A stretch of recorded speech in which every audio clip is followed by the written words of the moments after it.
So what is design and multimedia? It's a long, kind of confusing name, but it's a great course that can give students a chance to get on the ground floor of some great opportunities, learn some new things, and pave the way for them to take some really rich courses. All of the cool opportunities that multimedia arts can bring you start by taking principles of design.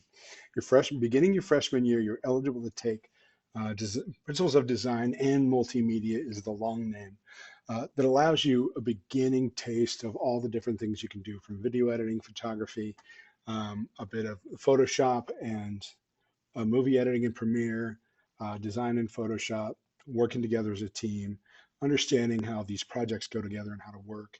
You get to be a member of the SciCron. So that's where it all starts.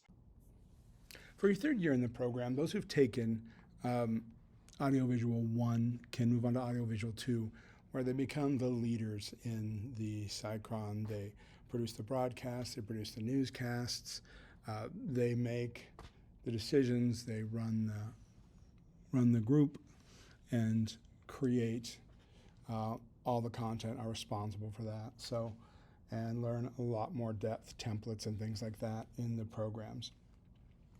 If you've taken Photography 1, you can move on to Photography 2. And again, more studio experience, more technical experience, more autonomy comes with that.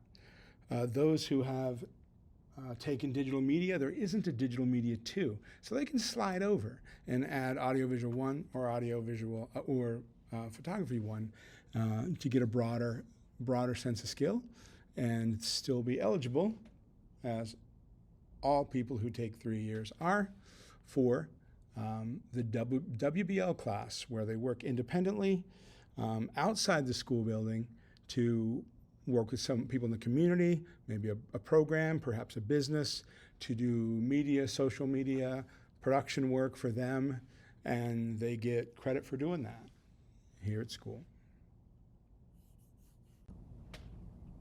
I'm going to close with some images created by one of my students, Chase Brown.